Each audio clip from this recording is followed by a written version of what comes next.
No dia de ontem, o empresário Elon Musk foi amplamente atacado pelo núcleo midiático progressista. Porém, a verdade vem ganhando força através da ferramenta mais democrática já inventada, a internet. Nós estamos tão imersos num ambiente de censura hoje que muitas vezes nós nem percebemos, né? Como aquela fábula do sapo dentro da panela. O sapo entra na panela, se ela está fervendo, ele pula, se assusta. Mas se aquela panela começa a esquentar, né? Panela com água, começa a esquentar lentamente, o coitado do sapo não percebe até que ele virou um ensopado de sapo. Musk não irá recuar e deixa um importante recado a todos os brasileiros. Eu sou Marcelo Pontes e este é o Verdade Política, um canal que busca revelar o filme preto e branco da nossa política.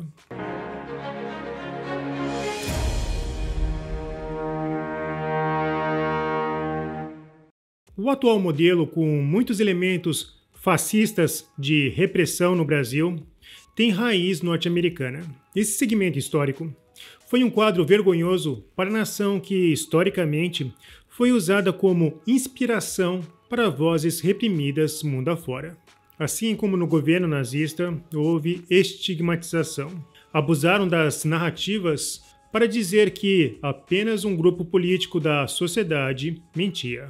Porém, nos Estados Unidos, o levante contra a liberdade encontrou uma barreira de anticorpos. As principais instituições norte-americanas perceberam que aquele pretexto de combater a desinformação não era uma causa nobre, mas sim fascista. A trama foi totalmente desmascarada após investigação. No relatório detalhado, há apontamentos de articulação política. A possibilidade de uma suposta intervenção russa possibilitou o avanço de narrativas para conter uma onda conservadora. Houve tanta confusão nesse processo que alguns conservadores chegaram a acreditar que Putin era um conservador como Donald Trump.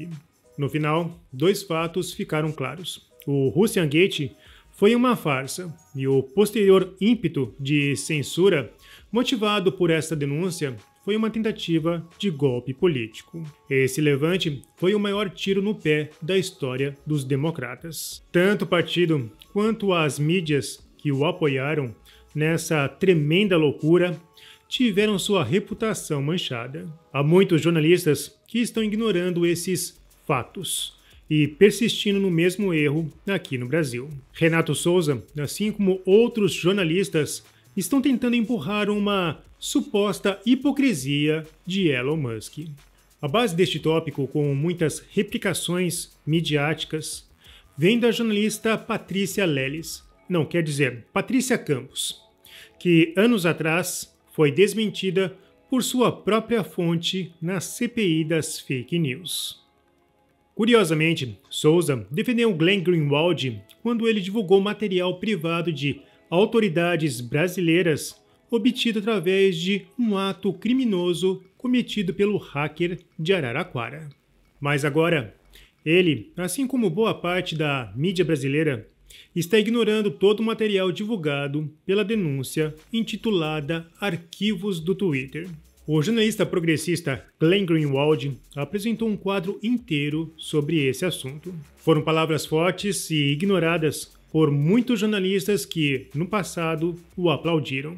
Qualquer crítica a este juiz que o ofenda resultará em punição, sem julgamento, sem devido processo. E foi isso que fizeram agora com Elon Musk. Este regime de censura não tem base legal. Na verdade, eles tentaram aprovar uma lei há vários meses que promulgaria democraticamente esse regime de censura para definir formalmente os poderes e as responsabilidades das grandes tecnologias. Mas não conseguiram obter os votos no Congresso para aprovar isto. Quando eles emitem essas ordens para essas plataformas, eles dizem: queremos que este membro do Congresso seja banido. Queremos que este jornalista seja banido. Queremos que este ativista seja banido aos indivíduos que estão sendo censurados. Não há processo judicial para contestar a ordem. Se você tentar contestá-la, você vai direto ao juiz que a emitiu e, obviamente, não tem chance de ser ouvido. Não é apenas censura, é censura sem o devido processo, da maneira mais kafkiana. Não há nem mesmo uma estrutura legal para isso. Eles nem sequer estão autorizados a informar aos seus usuários que receberam uma ordem judicial. Muito menos divulgar ao público ou aos seus usuários qual é o conteúdo da ordem. Eles apenas têm que obedecer e banir os indivíduos nomeados na ordem. E se não o fizerem, dentro de 2 horas após o recebimento, enfrentarão multas diárias de $20 mil por cada conta que não banirem. Em janeiro de 2023, Glenn Greenwald obteve uma dessas ordens judiciais que deixava claro o desejo arbitrário de Alexandre de Moraes. Neste ano, Alexandre de Moraes criou um novo entendimento: a relativização do instrumento político mais importante a um deputado, a sua imunidade de poder falar. Neste ano, qualquer norte-americano já possuía mais direitos que um parlamentar conservador. Glenn destacou que o juiz que supervisiona o regime de censura baniu arbitrariamente Ferreira de todas as plataformas online. Com isso, o juiz também silenciou 1,47 milhão de brasileiros.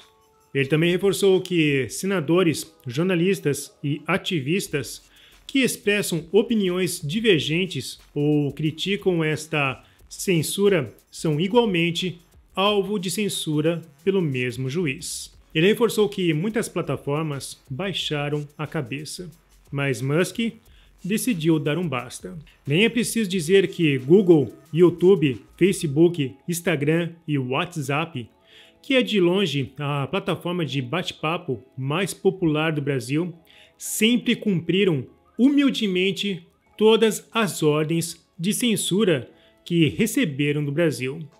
Mas Elon Musk decidiu que já bastava. O jornalista David Agape participou de uma importante comissão no Senado, que ganhou pouca repercussão nos grandes meios de comunicação, principalmente a Globo. Através desses inquéritos, Alexandre de Moraes se tornou investigador, acusador, vítima e juiz. E tudo isso tem ocorrido com a leniência das instituições, porque acreditam que a direita e o Bolsonaro são um grande risco para a democracia e que essa quebra constitucional ela é para o bem maior. Então, ele tem uma ala dentro da Polícia Federal que atua em consonância aos interesses do ministro. E durante as investigações, eu conversei com policiais federais que alegam estar com medo, muito medo, tanto de expressar suas opiniões pessoais, quanto de uma possível vigilância por parte dos seus superiores. E ao longo das nossas investigações, nós percebemos que os mesmos atores que agem na censura e na repressão americana trabalham também na censura brasileira. Nós vamos detalhar isso. O TSE queria já aplicar muitas dessas medidas. Ele foi expandindo o seu poder nos anos seguintes. Criou um programa de enfrentamento à desinformação que se tornou permanente em 2021. Alterou a sua estrutura orgânica para criar uma assessoria especial de inteligência. O então advogado do presidente Lula, Cristiano Zanin, afirmou ter documentado um ecossistema de desinformação. Interessante pontuar que a Rede Globo, que eu não tenho nada contra, tá? Publicou esse relatório como se fosse uma investigação policial já finalizada. Não colocou que era uma suspeita, nem destacou que era uma investigação interna de um partido, de um candidato político, ou seja, tinha todo o interesse em acusar os seus adversários. Então, muitos conflitos de interesse, e a Globo publicou isso sem critério algum. E Alexandre de Moraes, ele acatou prontamente esse pedido e censurou em massa os adversários de Lula. E com uma denúncia deste peso, é claro que a Globo não iria querer publicar. A juíza exilada, que vem se tornando um símbolo de resistência, Ludmila Lins, afirmou: em janeiro de 2024, anunciei meu exílio nos Estados Unidos, onde já estava há mais de um ano, em silêncio. No mesmo dia, Alexandre emitiu uma decisão bloqueando o meu passaporte e minha conta bancária, confirmando mais uma vez que minha decisão de sair do Brasil foi acertada. O consultor político Fernando Siriemedo, que realizou uma análise probabilística do comportamento das urnas eletrônicas, afirmou que foi o paciente zero. Foi paciente zero da experiência ditatorial de Alexandre de Moraes no Brasil. No dia 4 de novembro, após mostrar estudos científicos com anomalias estatísticas em urnas eletrônicas, relatório feito com dados públicos extraídos do site do TSE, fui censurado de todos os ativos digitais do Brasil. Na verdade, a onda de perseguição é bem mais antiga. Como afirmei, estamos sendo monitorados desde 2018. Este canal já sofreu sanções nesse processo. Na própria página do TSE, há a prova cabal de um monitoramento que vem acontecendo desde 2018. Claro que no governo Lula ele ganhou um upgrade. A OAB, que ignorou os diversos sinais, fez uma atuação simbólica e simplória e pediu uma PEC. Bom, o Brasil está todo cagado e não será uma PEC da OAB que irá salvá-lo. Como já afirmei várias vezes, na falta de convencimento, a esquerda, a nível global, partiu para um modelo de democracia relativa, a ego-democracia, onde só ela tem voz. A Folha de São Paulo publicou: a democracia liberal brasileira por um fio. Processo de erosão está em curso e avança por culpa de atores do judiciário. 3 segmentos do texto descrevem com exatidão fática esse processo de erosão. Quando decretou o AI-5, Costa e Silva e seus signatários consideravam o ato necessário para que fosse assegurado ao Brasil uma autêntica ordem democrática, baseada na liberdade. Na sua posse, Médici clamou pelo apoio de todos que acreditam na compatibilidade da democracia com a luta pelo desenvolvimento. O fato é que escrever palavras bonitas em defesa da democracia liberal é fácil.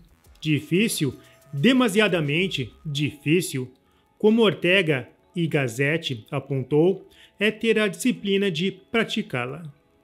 O inquérito, que há 5 anos nasceu com o objetivo específico de defesa da honra dos ministros, seus familiares e do próprio STF, não apenas nunca foi concluído, como não tem previsão de conclusão.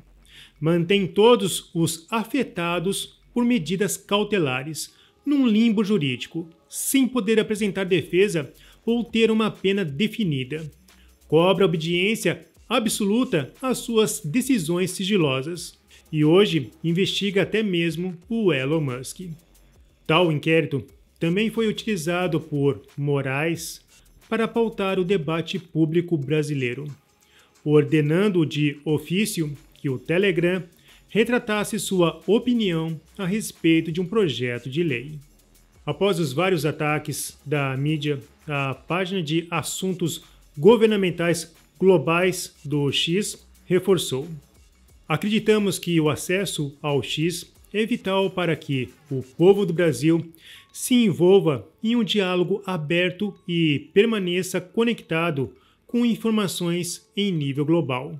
Nosso compromisso com a proteção da liberdade de expressão no Brasil e em todas as partes do mundo é inabalável e continuaremos a tomar as medidas necessárias para defender esse direito fundamental.